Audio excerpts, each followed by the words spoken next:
வணக்கம் மக்களே. நம்ம சேனல்ல தொடர்ந்து ரிவ்யூஸ் தாங்க பார்த்துக்கிட்டு இருக்கோம். அந்த வகையில் இப்போ எதை பற்றின ரிவ்யூ நம்ம பார்க்க போகிறோம் அப்படின்னா, February 5 நாளைக்கான எபிசோடுக்கான ஒரு ப்ரிவ்யூ. நம்ம கார்த்திக் கதையில் அடுத்து என்ன நடக்க போகுது அப்படிங்கிறத பற்றி இந்த வீடியோவில் பார்க்க போகிறோம். எபிசோடை ஸ்டார்ட் பண்ணுறதுக்கு முன்னாடி இந்த வீடியோவை மறக்காமல் லைக் பண்ணிக்கோங்க. உங்களுடைய ஒவ்வொரு லைக்ஸ் தான் அடுத்தடுத்து நாங்கள் வீடியோ போடும் பொழுது எங்களுக்கு ரொம்ப ரொம்ப இன்ட்ரெஸ்டிங்காக இருக்கும். லாஸ்ட் வீடியோவில் எவ்வளோ லைக்ஸ் வந்திருக்கு அப்படிங்கிறத பார்க்கும் பொழுது எங்களுக்கு ரொம்பவே ஹாப்பியாக இருக்கும். ஸோ மறக்காமல் இந்த வீடியோ பிடிச்சிருந்துச்சுன்னா இந்த வீடியோக்கு ஒரு லைக் பண்ணிக்கோங்க. வாங்க வீடியோக்குள்ளே போகலாம். என்ன நடக்குதுன்னா, அந்த பாட்டி சொல்கிறாங்க, இங்கே பாருங்க, மொத்தமாக 20 பேர் தான் நலங்கு வச்சுருக்காங்க. எப்போவுமே ரெட்டப்படையில் நலங்கு வைக்கவே கூடாது, ஒத்தப்படையில் தான் வைக்கணும். அதனால வேற யாராவது இருந்தா நலங்கு வைங்க அப்படின்னு. அப்ப ராஜா சொல்றாரு, என்னம்மா சாமுண்டீஸ்வரி, எல்லாருமே நலங்கு வச்சாச்சேம்மா அப்படின்னு. அப்ப மயில் வாகனம் நினைக்கிறாரு, ஆகா எல்லாருமே சேர்ந்து கண்டிப்பா நம்ம கார்த்தி பக்கம் தான் வருவாங்க அப்படின்னு. அப்ப சந்திரா சொல்றாங்க, அதானக்கா மொத்தம் 20 பேர் வச்சாச்சு, இன்னும் ஒருத்தருக்கு எங்க போறது அப்படின்னு. சாமுண்டீஸ்வரி நேரா கார்த்திய பார்த்து, மயில் வாகனம் மாப்பிள்ள சொன்னது சரிதான், நான் வேணுமுன்னா டிரைவரை என் தம்பியா ஏத்துக்கிறேன். அந்த டிரைவரே வந்துட்டு ரேவதிக்கு நலங்கு வைக்கட்டும் அப்படின்னு. இது கேட்டதோட கார்த்தி நேரா சாமுண்டீஸ்வரியை பார்த்து, மேடம் நான் வேணும்னா வேற யாராவது கூட்டிட்டு வரேன், நீங்க அவங்கள வச்சு நலங்கு வச்சுக்கோங்க அப்படின்னு. ஆனா மயில் வாகனம் டக்குன்னு கார்த்திகிட்ட, என்னப்பா இப்படி பேசுற, அத்தையே கூப்பிடுறாங்க, அத்தை கூப்பிடுறது எவ்வளவு பெரிய விஷயம் தெரியுமா, இதை போய் நீ சாதாரணமா எடுத்துக்கிற, போப்பா போயிட்டு ரேவதிக்கு நலங்கு வை அப்படின்னு. அப்ப நம்ம கார்த்தி மயில் வாகனத்தை முறைக்க, மயில் வாகனம் கார்த்திகிட்ட, இங்க பாருப்பா, அத்தையே உன்னை தம்பியா ஏத்துக்கிட்டாங்க, அத்தை உன்னை தம்பியா ஏத்துக்கிட்டான், அப்ப நீ ரேவதிக்கு முறமாமன் தானே, போயிட்டு பொட்டு வைப்பா அப்படின்னு. அப்ப நம்ம கார்த்தி மயில் வாகனத்தை பார்த்து, நீங்க என்ன பிளான் பண்றீங்க அப்படிங்கிறது பச்சையா நல்லாவே தெரியுது, தேவையில்லாம வேலையை பண்ணி பிரச்சனையை உண்டாக்காதீங்க அப்படின்ட்டு கார்த்தி சாமுண்டீஸ்வரியை பார்த்து, இல்ல மேடம் நான் வரல அப்படின்னு. அப்ப அங்க உள்ளவங்க, இங்க பாருப்பா, 20 பேரு நலங்கு வச்சா நல்லது கிடையாதுப்பா, இந்த பொண்ணோட நல்லதுக்காக நீ வந்துட்டு பொட்டு வைப்பா அப்படின்னு. இதை கேட்டதோட கார்த்தியும் சரி அப்படின்ட்டு அங்கேருந்து போறாரு. இதை பார்த்துட்டு சந்திரா நேரா சாமுண்டீஸ்வரி கிட்ட, அக்கா வேற யாருமே இல்லையா, இவன் தான் கிடைச்சானா அப்படின்னு. சாமுண்டீஸ்வரி சொல்றாங்க, இங்க பாரு சந்திரா, ஏன் இப்படி கோவப்படுற, பொறுமையா இரு அப்படின்னு. சந்திரா சொல்றாங்க, அக்கா நடக்கிறதையெல்லாம் பார்த்தா எனக்கு ரொம்ப சந்தேகமா இருக்கு அப்படின்னு. இன்னொரு பக்கம் மயில் வாகனம் என்ன பண்றாருன்னா, நைஸா அந்த இடத்துல இருந்து வெளியில போறாரு. வெளியில போயிட்டு நேரா பரமேஸ்வரிக்கும் அந்த ராஜ சேதுபதிக்கும் ஃபோன் பண்றாங்க. ராஜ சேதுபதி ஃபோன் அட்டன் பண்ணி, சொல்லுங்க நாட்டாம, என்ன ஆச்சு அப்படின்னு. அப்ப மயில் வாகனம் சொல்றாரு, இங்க பாருங்க, கொஞ்ச நேரத்துல நான் உங்களுக்கு வீடியோ கால் பண்ணுவேன், ஆனா நீங்க எதுவுமே பேசாம அமைதியா நடக்கிறத மட்டும் பாருங்க அப்படின்னு. இது கேட்டதோட ராஜ சேதுபதியும், சரிப்பா அதுக்கு தான் நாங்க காத்துக்கிட்டு இருக்கோம், என் பேராண்டி அந்த செயினை ரேவதி கிட்ட கொடுத்துட்டானா அப்படின்னு. அப்ப மயில் வாகனம் சொல்றாரு, அந்த சம்பவம் தான் இப்ப நடக்க போகுது, பொறுமையா பாருங்க அப்படின்னு சொல்லிட்டு மயில் வாகனம் அங்கேருந்து வராரு. வந்துட்டு நேரா அந்த வீடியோ கால் பண்றாரு. இன்னொரு பக்கம் நம்ம கார்த்தி வந்துட்டு நேரா ரேவதி கிட்ட போறாங்க. இன்னொரு பக்கம் நம்ம ராஜ சேதுபதியும் பாட்டியும் பார்த்துக்கிட்டு இருக்காங்க. பாத்தியலா, நம்ம பேராண்டி மொரமாம பேர்ல ரேவதிக்கு நலங்கு வைக்க போறான் அப்படின்னு. அப்ப ராஜ சேதுபதி சொல்றாரு, எனக்கு நம்பிக்கை வருது பரமேஸ்வரி, கண்டிப்பா கார்த்திக்கும் ரேவதிக்கும் தான் கல்யாணம் நடக்கும் அப்படின்னு. அப்ப பரமேஸ்வரி சொல்றாங்க, என் அப்பா முருகன் சொல்லிட்டான், கண்டிப்பா அவங்க 2 பேருக்கும் தான் கல்யாணம் நடக்கும், நடத்தி காட்டணும் அப்படின்னு சொல்றாங்க. அதே நேரத்துல நம்ம கார்த்தி நேரா ரேவதி பக்கத்துல போயிட்டு ரேவதிக்கு நலங்கு வைக்கிறாரு. அப்ப ரேவதி வந்துட்டு கார்த்தியை பார்த்து சிரிக்கிறாங்க. அதுக்கப்புறமா நலங்கு வச்சு முடிச்சதோட நம்ம பாட்டி அவங்க 2 பேரையும் பார்த்து, ஜோடி பொருத்தம் ரொம்ப சூப்பரா இருக்கு அப்படின்னு சொல்லி புகழ்றாங்க. ராஜ சேதுபதி சொல்றாரு, 2 பேரையும் இப்பயே கூட்டிட்டு வந்துட்டு கல்யாணம் பண்ணணும் போல இருக்கு அப்படின்னு சொல்ல, பரமேஸ்வரி சொல்றாங்க, என்னங்க கொஞ்சம் பொறுமையா இருங்க, முருகன் பல திருவிளையாடல்களை பண்ணணும்னு இருக்கான், பண்ணட்டும் அப்படின்னு. ராஜ சேதுபதி சொல்றாரு, சரிம்மா அப்படின்னு. அப்புறமா வீடியோவை பார்த்துக்கிட்டே இருக்காங்க. நம்ம கார்த்தி என்ன பண்றாருன்னா, கையில ஒரு செயின் எடுத்து ரேவதி கிட்ட கொடுக்குறாரு, இந்தாங்க அப்படின்னு. இதை பார்த்ததோட ரேவதி நேரா கார்த்தியை பார்த்து, இது எதுக்கு டிரைவர் அப்படின்னு கேட்குறாங்க. அப்ப இதையெல்லாம் பார்த்துட்டு சந்திரா டக்குன்னு, ஏய் இது என்ன ஏற்கனவே நீ கையில வச்சிருந்தியா, இது என்ன உன்னோட பிளானா அப்படின்னு கேட்க, அதுக்கு நம்ம கார்த்தி சொல்றாரு, இங்க பாருங்க, இது நான் ரேவதியோட கல்யாணத்துக்காக gift கொடுக்கணும் அப்படின்னு நினைச்சு வச்சிருந்தேன் அப்படின்னு. அப்ப சந்திரா சொல்றாங்க, அக்கா இவ சொல்றத பார்த்தா என்னால நம்ப முடியல. இந்த மாதிரி ஒரு விஷயம் நடக்கும் அப்படின்னு இவன் காத்துக்கிட்டு இருந்த மாதிரி தெரியுது. நீயும் இவனை இந்த ரேவதிக்கு மொரமாமன் ஆக்கிட்ட அப்படின்னு. அப்ப சாமுண்டீஸ்வரி சொல்றாங்க, இங்க பாரு, எத்தனை பேருக்கு இந்த மாதிரி gift கொடுக்கணும்னு தோணும். நம்மளும் இருக்கோம். யாராவது ஒருத்தவங்க ரேவதிக்கு ஏதாவது கொடுத்தமா? பாத்தியா, டிரைவர் கரெக்டா ரேவதிக்கு ஒரு செயின் கொடுக்கறான். அவன் சரியாதான் பண்றான். நீ தேவையில்லாம எப்ப பார்த்தாலும் அந்த டிரைவரையே சந்தேகப்பட்டுக்கிட்டு இருக்காத அப்படின்னு. சந்திரா சொல்றாங்க, அக்கா நான் இப்ப சொல்றதுக்கு எல்லாம் ஒரு நாள் நீ வருத்தப்படுவ பாரு அப்படின்னு சொல்ல, சாமுண்டீஸ்வரி சந்திராவை பார்த்து, இங்க பாரு, இப்ப நம்ம எல்லாருமே ரொம்ப சந்தோஷமா இருக்கோம் நலங்கு வச்சதை பார்த்துட்டு. இப்ப போய் எதுக்கு நீ தேவையில்லாம பிரச்சனை பண்ணிக்கிட்டு இருக்க அப்படின்னு. அப்ப சந்திரா சொல்றாங்க, சரிக்கா நான் எதுவும் சொல்லல அப்படின்னு. அப்ப மாய நேரா சந்திரா கிட்ட, என்னங்க இது எல்லாமே இந்த டிரைவருக்கு சாதகமாவே நடக்குது அப்படின்னு. அதுக்கு சந்திரா சொல்றாங்க, அதான் எனக்கும் புரியல, இது எல்லாமே தானா நடக்குதா இல்ல இந்த டிரைவர் இது எல்லாத்தையுமே உருவாக்குறானா என்னன்னு எனக்கு செம்ம டென்ஷன் ஆகுது அப்படின்னு. அப்ப அந்த மாயா சொல்றாங்க, இங்க பாருங்க, கண்டிப்பா இந்த டிரைவர் ஏதோ பிளான் பண்ணி தான் இதெல்லாம் பண்ணிக்கிட்டு இருக்கான். அது எப்படி இவன் நலங்கு வைக்க போறான் அப்படின்னு இவனுக்கு எப்படி தெரியும்? கையில முன்கூட்டியே செயினை வச்சுக்கிட்டு தெரியறான் பாரு. கண்டிப்பா இவன் ஏதோ ஒரு பிளான்ல தான் இந்த வீட்டுக்குள்ள வந்திருக்கான். இவன் யாருன்னு கண்டுபிடிச்சிங்களா என்ன? இவன் யாருன்னு கண்டுபிடிக்கிறதுக்குள்ள நமக்கு ரொம்ப பெரிய ப்ராப்ளம் ஆக போகுது அப்படின்னு. சந்திரா சொல்றாங்க, இரு, அவர் என்னமோ பண்றேன்னு சொன்னாரு, அது ஏதாவது முயற்சி பண்ணட்டும், நம்ம பொறுமையா இருப்போம். ஆனா இந்த டிரைவரை ரேவதியோட கல்யாணத்துக்கு முன்னாடியே விரட்டி அடிக்கிறது நல்லது அப்படின்னு இப்பதான் எனக்கு புரியுது. ஏன்னா அக்கா வர வர இவனுக்கு ரொம்ப இடம் கொடுக்கறா. இப்ப அவனை இந்த ரேவதிக்கு மொரமாமன் வேற ஆக்கிட்டான். மொரமாமன் பேர்ல இவன் என்னெல்லாம் அட்டகாசம் பண்ண போறான்னு தெரியல அப்படின்னு. அதுக்கு மாயா சொல்றாங்க, அதுக்கெல்லாம் வாய்ப்பே இல்லை, நான் பாத்துக்கிறேன் அப்படின்னு. அதுக்கு அந்த சந்திரா சொல்றாங்க, இங்க பாரு, அந்த மகேஷ் இன்னைக்கு வந்திருக்கலாம்ல, அவன் அப்படி எங்க தான் போனான் அப்படின்னு. மாயா சொல்றாங்க, ஒரு முக்கியமான வேலை இருந்துச்சு போயிட்டாரு அப்படின்னு. சந்திரா சொல்றாங்க, அவனுக்கு தான் ஒரு வேலையும் இல்லையே, அப்படி எங்க போனான் அப்படின்னு. அப்ப மாயா சொல்றாங்க, நான் சொல்றேன் அப்புறமாட்டி அப்படின்னு. அதுக்கப்புறம் சந்திரா நேரா மாயா கிட்ட, இங்க பாரு, நீங்க ஏதாவது மிஸ்டேக் பண்ணி மேரேஜ தயவு செஞ்சு சொதப்பிடாதீங்க அப்படின்னு. அதுக்கு சந்திரா சொன்னதை கேட்டுட்டு மாயா சொல்றாங்க, இல்ல மேடம், கண்டிப்பா நாங்க எப்படியும் சொதப்ப மாட்டோம் அப்படின்னு. கார்த்தி வந்துட்டு செயினை கொடுக்க ரேவதி நேரா அந்த செயினை வாங்கிக்கிட்டு, ரொம்ப தேங்க்ஸ் டிரைவர் அப்படின்னு சொல்ல, அப்ப டிரைவர் சொல்றாரு, சரிங்க அப்படின்னு சொல்ல, இதை பார்த்துட்டு பரமேஸ்வரியும் நம்ம ராஜ சேதுபதியும் சந்தோஷப்படுறாங்க. ராஜ சேதுபதி சொல்றாரு, நம்ம பேரன் சொன்ன மாதிரியே செயினை கொடுத்துட்டான் அப்படின்னு. பரமேஸ்வரி சொல்றாங்க, எனக்கு அப்பவே தெரியும், என் பேராண்டி கண்டிப்பா ஏதாவது சொல்லி இதை கொடுத்துருவான்னு தெரியும், அதே மாதிரி கொடுத்துட்டான் அப்படின்னு சொல்லி புகழ்றாங்க. அப்ப நம்ம ராஜ சேதுபதி சொல்றாரு, நம்ம பேரன் புத்திசாலி, எனக்கு இப்ப நம்பிக்கை வந்துட்டுமா, கண்டிப்பா எப்படியாவது என் புள்ள ராஜாவை இங்க கூட்டிட்டு வருவான், கூட்டிட்டு வந்துட்டு கோவில் கும்பாபிஷேகத்தை நல்லபடியா நடத்துவான் அப்படின்னு எனக்கு நம்பிக்கை வந்துட்டு அப்படின்னு சொல்லி பேசிக்கிட்டு இருக்காங்க.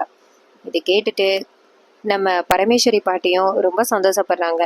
என் புள்ள கோயிலுக்கு வரப்போறான், கும்பாபிஷேகம் நடக்க போகுது அப்படின்ட்டு ரொம்ப சந்தோஷமா பேசிக்கிட்டு இருக்காங்க. அதே நேரத்துல நம்ம மயில்வாகனம் டக்குன்னு ஃபோனை கட் பண்றாரு. அதுக்கப்புறம் மயில்வாகனம் அங்கேருந்து வெளியில வந்துட்டு ராஜ சேதுபதிக்கு ஃபோன் பண்ணி, நான் இங்க பாருங்க நாட்டமையா பாத்தீங்களா அப்படின்னு. அப்ப ராஜ சேதுபதி சொல்றாரு, இங்க பாருங்க கார்த்தி, என் பேத்திக்கு வந்துட்டு அந்த செயினை கொடுத்துறத நாங்க பார்த்தோம், பார்த்துட்டு ரொம்ப சந்தோஷமா இருந்துச்சு. இது வரைக்கும் நாங்க இந்த அளவுக்கு சந்தோஷப்பட்டதே கிடையாது. இந்த மாதிரி ஒரு மகிழ்ச்சியான தருணங்களை நீங்க எங்களுக்கு காமிச்சிக்கிட்டு இருக்கீங்க, ரொம்ப நன்றி அப்படின்னு. இதை கேட்டதும் மயில்வாகனம் சொல்றாரு, அதோட அந்த சந்திரா இருக்கா பாருங்க, எதுக்கு இந்த செயினை கொடுத்தீங்க அப்படின்னு சந்தேகப்பட ஆரம்பிச்சுட்டாங்க. இதை பத்தி தான் கார்த்தி ஃபர்ஸ்ட் வார்ன் பண்ணாரு அப்படின்னு. அப்ப பரமேஸ்வரி சொல்றாங்க, அதான் என் பேரன் எப்படியோ அந்த செயினை கொடுத்துட்டானே அப்படின்னு. இதை கேட்டதோட மயில்வாகனம் சொல்றாரு, ஆமா, இருந்தாலும் நம்ம கொஞ்சம் உஷாரா இருக்கணும், ஏதாவது ஒரு விஷயம் என் அத்தைக்கு தெரிய ஆரம்பிச்சிட்டுன்னா அவ்வளோதான், ரொம்ப பெரிய பிரச்சனை ஆகிரும் அப்படின்னு. இது கேட்டதோட பாட்டியும், ஆமாப்பா நீ சொல்றது சரிதான், ஆனா என் பேராண்டி மட்டும் அங்க இருக்கான்னு தெரிஞ்சிச்சு, சாமுண்டீஸ்வரி கண்டிப்பா அவ வச்சிருக்க துப்பாக்கியால என் பேராண்டி எதுவும் பண்ணிடுவா, நீ தான்ப்பா பாத்துக்கணும் அப்படின்னு.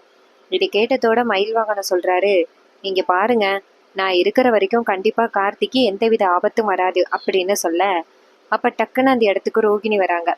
ரோகிணி நேரா மயில் வாகனத்துக்கிட்ட என்னங்க அப்படின்னு சொல்ல, மயில் வாகனம் டக்குன்னு போனை கட் பண்றாரு. அப்ப ரோகிணி கேக்குறாங்க, யாருகிட்ட பேசிக்கிட்டு இருக்கீங்க அப்படின்னு. மயில் வாகனம் சொல்றாரு, எனக்கு தெரிஞ்ச ஒருத்தவங்க கிட்ட தான் பேசிக்கிட்டு இருக்கேன் அப்படின்னு. ரோகிணி கேக்குறாங்க, தெரிஞ்ச ஒருத்தவங்க கிட்ட பேசுனா எதுக்கு நான் வந்ததோட போனை கட் பண்றீங்க அப்படின்னு. அவரு சொல்றாரு, இங்க பாருமா, ஆம்பளைங்க நிறைய பேர்கிட்ட பேசுவாங்க, இதை நீ கேட்கணுமா அப்படின்னு. அதுக்கு ரோகிணி சொல்றாங்க, போனை கொடுங்க அப்படின்னு. அப்ப மயில் வாகனம் சொல்றாரு, இங்க பாரு ரோகிணி, ஏன் இப்படி பேசுற, அப்புறமாட்டி பார்க்கலாம் போ அப்படின்னு சொல்லிட்டு அந்த இடத்துல இருந்து போறாரு. அப்ப ரோகிணி நினைக்கிறாங்க, நமக்கு தெரியாம இந்த மனுஷன் ஏதோ ஒரு விஷயத்த பண்றான், எப்ப பார்த்தாலும் அந்த டிரைவர் கூடயே தெரிஞ்சுக்கிட்டு இருக்கான், நமக்கு தெரியாத ஏதோ ஒரு விஷயத்த மறைக்கிறாங்க அப்படின்னு ரோகிணி கண்டுபிடிக்கிறாங்க. இன்னொரு பக்கம் மாயாவும் சந்திராவும் பேசிக்கிறாங்க. மாயா நேரா சந்திரா கிட்ட, இங்க பாருங்க, இந்த கல்யாணத்தை இம்மீடியட்டா நடத்தணும் அப்படின்னு. அதுக்கு சந்திரா சொல்றாங்க, அதுக்காக எல்லா ஏற்பாடுகளையும் பார்த்துக்கிட்டு இருக்கமே, இன்னும் 10 நாள்ல ரேவதியோட கல்யாணம் நடக்க போகுது. ஸோ நீ எதுக்கும் ஃபீல் பண்ணாத, மகேஷுக்கும் ரேவதிக்கும் தான் கல்யாணம் நடக்கும் அப்படின்னு. மாயா சொல்றாங்க, எனக்கு என்ன பயமா இருக்குன்னா, இடையில புகுந்து அந்த டிரைவர் ஏதாவது பண்ணிட்டான்னா என்ன பண்றது அப்படின்னு. அதுக்கு சந்திரா சொல்றாங்க, அதை உன் சைடு தான் நீ பார்த்துக்கணும், உங்க பக்கம் எந்தவித மிஸ்டேக்கும் இல்லைன்னா கல்யாணம் நிக்கிறதுக்கு வாய்ப்பு கிடையாது அப்படின்னு. இது கேட்டதோட அந்த மாயா சொல்றாங்க, எங்க பக்கம்லாம் எந்தவித மிஸ்டேக்கும் இல்லை அப்படின்னு. இது கேட்டதோட சந்திரா சொல்றாங்க, மிஸ்டேக் இல்லைன்னு சொல்றேன், அப்புறம் ஏன் பயப்படுற அப்படின்னு. அப்ப மாயா நேரா சந்திரா கிட்ட, இல்ல இது மாதிரி நான் வந்துட்டு கர்ப்பமா இருந்தேன், அந்த விஷயத்த பத்தி மல்லிகா டாக்டருக்கு தெரியும், ஒருவேளை மல்லிகா டாக்டரை அந்த டிரைவர் போய் பார்த்தானா உண்மை தெரிஞ்சு போயிடும், அப்புறம் மல்லிகா டாக்டர் சாமுண்டீஸ்வரி கிட்ட சொல்லிடுவாங்க, அதுக்கப்புறம் என்ன நடக்கும் அப்படின்னு உங்களுக்கு தெரியும், அப்புறம் கல்யாணத்தையும் நிறுத்திடுவாங்க, அப்புறம் நாங்கள் ஜெயிலுக்கு போகணும் அப்படின்னு சந்திரா சொல்றாங்க. அந்த டாக்டர் இங்கே வராமல் நான் பார்த்துக்கிறேன் அப்படின்னு. இதை கேட்டதோட மாயாவும் ரொம்ப தேங்க்ஸ் மேடம் அப்படின்னு சொல்லிட்டு போகிறாங்க. ஸோ இதை பார்த்ததோட சந்திரா நினைக்கிறாங்க, நம்ம நினைச்சதை விட இந்த மாயா சரியான கேடியா இருக்காளே, சொந்த குழந்தைனையே வச்சுக்கிட்டு குழந்தை பார்க்குற அளவுக்கு போயிட்டாளா. ஸோ கல்யாணத்தை கண்டிப்பாக நிப்பாட்டுறதுக்கு நம்மளுக்கு ஒரு நல்ல வாய்ப்பு. இவன் நினச்சிக்கிட்டு இருக்கா, அந்த மகேஷுக்கும் ரேவதிக்கும் கல்யாணம் பண்ணி வைக்க போகிறோம் அப்படின்னு. கடைசி நேரத்துல இந்த மகேஷ் எப்படிப்பட்டவன் அப்படின்னு அத்தனை பேருக்கு முன்னாடி நிரூபிச்சு ரேவதியோட கல்யாணத்தை பாதிலேயே நிப்பாட்டி அவமானப்படுத்துறது தான் என்னோட திட்டமே அப்படின்னு சந்திரா நினைக்கிறாங்க. இதை பத்தி அந்த மாயாவுக்கு ஒண்ணுமே தெரியாது. நம்ம சந்திரா வந்துட்டு நேரா வீட்டுக்குள்ள வராங்க. சாமுண்டீஸ்வரியை பாக்குறாங்க. சாமுண்டீஸ்வரி உட்கார்ந்துருக்க. சந்திரா நேரா சாமுண்டீஸ்வரி கிட்ட, அக்கா எனக்கா ஒரே யோசனையா இருக்கு அப்படின்னு. அப்ப சாமுண்டீஸ்வரி சொல்றாங்க, இல்லடி, இது மாதிரி பத்திரிகையெல்லாம் எல்லாருக்கும் கொடுக்க ஆரம்பிக்கணும் அப்படின்னு. அப்ப சந்திரா நேரா சாமுண்டீஸ்வரி கிட்ட, அக்கா ஒரு விஷயத்த பத்தி உங்ககிட்ட கேட்கணும் அப்படின்ட்டு இருந்தேன் அப்படின்னு. அப்ப சாமுண்டீஸ்வரி கேக்குறாங்க, என்ன விஷயம்னு சொல்லு சந்திரா அப்படின்னு. சந்திரா கேக்குறாங்க, இது மாதிரி கல்யாணம் முடிஞ்சதோட ரேவதிய ராஜ சேதுபதி வீட்டுக்கு கூட்டிட்டு போறேன்னு சொன்னியே, அது உண்மையா அப்படின்னு. அதுக்கு சாமுண்டீஸ்வரி சொல்றாங்க, கொடுத்த வாக்க மீறக்கூடாதுல்ல, கூட்டிட்டு தான் போகணும் அப்படின்னு. அதுக்கு சந்திரா சொல்றாங்க, என்னக்கா இப்படி சொல்ற, அந்த குடும்பத்தால தான் நம்மளோட அம்மாவே இறந்தாங்க, அவங்கள வந்துட்டு நீ போய் பார்க்கணும்னு சொல்றியே, எப்படிக்கா அவனால இப்படி எல்லாம் பேச முடியுது அப்படின்னு சொல்லி கேட்குறாங்க. ஸோ இதை கேட்டதோட சாமுண்டீஸ்வரி சொல்றாங்க, இது வந்துட்டு நம்ம ரேவதியோட ஹாப்பினஸ், இதை நான் எப்படி மறுக்க முடியும், இதை கண்டிப்பாக மறுக்கிறதுக்கு வாய்ப்பே கிடையாது, ரேவதி வந்துட்டு கல்யாணத்துக்கு ஒத்துக்கிட்ட காரணமே அதான், நான் எப்படி வேணான்னு சொல்ல முடியும் அப்படின்ட்டு நம்ம சாமுண்டீஸ்வரி சொல்ல, இதை கேட்டதோட சந்திராவுக்கு ஷாக்கு. அப்போ ரேவதியோட கல்யாணம் ஒருவேளை நல்லபடியாக முடிஞ்சிருச்சு அப்படின்னா இந்த சாமுண்டீஸ்வரி நேராக ராஜ சேதுபதியோட போய் சேர்ந்துருவா. ராஜ சேதுபதியோட போய் பேசிட்டா அதுக்கப்புறம் இவளை பழி வாங்குறது ரொம்ப கஷ்டம். ஸோ அதனால ராஜ சேதுபதியோட பேசாமல் நாம தான் பார்த்துக்கணும் அப்படின்ட்டு நம்ம சந்திரா புது பிளான் பண்ணுறாங்க.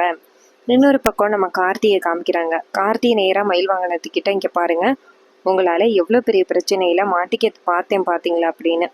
மயில் வாகனம் கேட்குறாரு. மயில் வாகனம் சொல்கிறாரு, அதான் நல்லபடியாக அந்த செயினை கொடுத்தாச்சே, அப்புறம் ஏன் நீ பயப்படுற அப்படின்னு. கார்த்தி சொல்கிறாரு, ஒருவேளை நான் வந்துட்டு இதெல்லாம் பிளான் பண்ணி பண்ணுறேன் அப்படின்னு ஏற்கனவே சந்திரன் மேலே பழி சொல்லிக்கிட்டு இருக்காங்க. இந்த நேரத்தில் நான் இந்த செயினை கொடுத்ததுனால கண்டிப்பாக அவங்களுக்கு என் மேலே ரொம்ப டவுட் வந்துருச்சு. எதுக்காக இப்படி பண்றீங்க அப்படின்னு கேட்க, அப்போ மயில்வாகனம் சொல்றாரு, இங்க பாருப்பா, இது எல்லாமே உன்னோட நல்லதுக்காக தான் நாங்க பண்ணிக்கிட்டு இருக்கோம் அப்படின்னு. கார்த்தி சொல்றாரு, நீங்க என்ன நல்லதுக்காக பண்றீங்க அப்படிங்கிறது எனக்கு நல்லாவே தெரியும். என்னையும் ரேவதியும் கல்யாணம் பண்ணி வைக்கணும் அப்படிங்கிறதுக்காக தான் நீங்க பிளான் பண்ணிக்கிட்டு இருக்கீங்க. ஆனா எனக்கு அதுல கொஞ்சம் கூட விருப்பமே இல்லை. நான் வந்துட்டு என்னைக்குமே தீபாவை மறக்கவே மாட்டேன். தீபா வந்துட்டு என்னைக்குமே எனக்கு ரொம்ப முக்கியமான ஆளு. அவங்கள மறந்துட்டு கண்டிப்பா என்னால 2வது கல்யாணம் பண்ண முடியாது. அதோட ரேவதி ரொம்ப நல்ல பொண்ணு. அந்த பொண்ணுக்கு நல்லபடியான வாழ்க்கை அமையணும். அதனால நீங்க தேவையில்லாம இந்த மாதிரி கற்பனை பண்ணாதீங்க அப்படின்னு சொல்ல, மயில்வாகனம் சொல்றாரு, இங்க பாருப்பா, உனக்காக இல்லைனாலும் உன் தாத்தா பாட்டி ரொம்ப எதிர்பார்க்கறாங்க நீ நல்லா இருக்கணும் அப்படிங்கிறதுக்காக. அதனால தயவு செஞ்சு இந்த கல்யாணத்தை பத்தி யோசனை பண்ணி பாரு. ரேவதிய கல்யாணம் பண்ணல அப்படின்னாலும் வேற ஒரு நல்ல பொண்ணை பார்த்து கல்யாணம் பண்ணிக்கப்பா. உன் லைஃப் இப்படியே முடியக்கூடாது, நீ ரொம்ப சின்ன பையன் அப்படின்னு. ஆனா கார்த்தி சொல்றாரு, இங்க பாருங்க, என்னோட முடிவு ஒண்ணுதான். நான் கண்டிப்பா அடுத்த கல்யாணம் பண்ணிக்க மாட்டேன். இத பத்தி என்கிட்ட எதுவும் பேசாதீங்க அப்படின்னு சொல்லிட்டு கோவமா கார்த்தி அந்த இடத்துல இருந்து போறாரு. இத பார்த்ததோட மயில்வாகனம் பார்த்துட்டு எப்படியாவது கார்த்தியோட மனசை மாத்தி அவனுக்கு ஒரு நல்ல கல்யாணத்தை பண்ணி வைக்கணும் அப்படின்னு மயில்வாகனம் நினைக்கிறாரு. அதுக்கப்புறம் பரமேஸ்வரியும் ராஜ சேதுபதியும் சேர்ந்து மயில்வாகனத்துக்கு ஃபோன் பண்ண, மயில்வாகனம் சொல்றாரு, இங்க பாருங்க, எப்படியும் கார்த்தியை வந்துட்டு மாத்த முடியாது அப்படின்னு தோணுது. நானும் கார்த்தியை சேஞ்ச் பண்றதுக்கு என்னமோ சொல்லி பார்த்தேன். ஆனா அவங்க சேஞ்ச் ஆகுறதுக்கு வாய்ப்பே இல்லை. என்ன பண்றதுன்னு தெரியல அப்படின்னு சொல்ல, அதுக்கு பரமேஸ்வரி சொல்றாங்க, இங்க பாருப்பா, இந்த பொறுப்பை உன் கையில பிடிக்கிறேன். கார்த்தி ரொம்ப நல்லவன், ரொம்ப பெரிய பிசினஸ்மேன். அவனோட வாழ்க்கை இப்படியே முடிச்சிடக்கூடாது. நீனா எப்படியாவது காப்பாற்றணும் அப்படின்னு சொல்ல, இது கேட்டதோட மயில்வாகனம் சொல்றாரு, சரி நான் பார்த்துக்கிறேன் எப்படியாவது அப்படின்னு சொல்றாங்க. ஸோ ரொம்பவே சூப்பராக அப்கமிங் எபிசோட கொண்டு போகிறாங்க. நம்ம கார்த்தி வந்துட்டு முறை மாமனா நம்ம ரேவதிக்கு வந்துட்டு நலங்கு வைக்கிறாங்க. ஸோ இதனால சந்திராவும் மாயாவும் செம்ம டென்ஷன் ஆகிட்டாங்க. இதனால சந்திரா என்ன பிளான் பண்ண போகிறாங்க கார்த்தியை மாட்டி விடுறதுக்கு அப்படிங்கிறது எல்லாமே அப்கமிங் எபிசோட்ஸில் நடக்க போகுது. இதே மாதிரி தொடர்ந்து நம்ம வீடியோஸை பார்க்கணும் அப்படின்னா மறக்காமல் நம்ம சேனலை சப்ஸ்கிரைப் பண்ணிவிட்டு பக்கத்தில் உள்ள பெல் ஐகானை கிளிக் பண்ணி ஆல்ல செட் பண்ணிக்கோங்க. அப்போ தாங்க புது வீடியோ போடும் பொழுது உங்களுக்கு நோட்டிஃபிகேஷன் வரும். கூடவே இந்த வீடியோக்கு ஒரு லைக் பண்ணிக்கோங்க. பிகாஸ் இந்த வீடியோ உங்களுக்கு பிடிச்சிருக்கா இல்லையா அப்படிங்கிறத தெரிஞ்சுக்கிறதுக்கு இந்த லைக்ஸ் தாங்க ஒரு பாதை. நீங்கள் லைக் பண்ணிட்டு பார்த்தீங்கன்னா இந்த வீடியோ உங்களுக்கு பிடிச்சிருக்கு அப்படின்னு நாங்கள் நினைப்போம். பிடிக்கல அப்படின்னா இதில் என்ன குறை இருக்கோ அதை மறக்காமல் கமெண்டில் சொல்லுங்கள். தேங்க்யூ ஃபார் வாட்சிங்.